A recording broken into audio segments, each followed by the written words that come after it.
Karagatan natin ang ninanakawan. Kaya bang gumising bago tayo maubusan?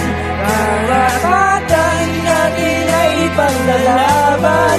Sumabay sa paglayag habang sinisigaw at naninindigan.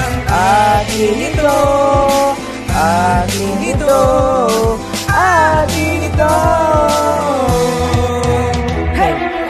Hindi ka ba nababahala? Marami nang nabiktima. Binasak, linunod, sinugod, pinalubog ang mga utak ninyong puno ng lumot. Bulag-bulagan pa ba sa nangyayari? Patuloy lang sambahin ang nagahari. Ganito na nga lang ba parati tayo? Patuloy rin nalulubog na lang sa mga tayo. Hindi papayag na masindak muli. Lala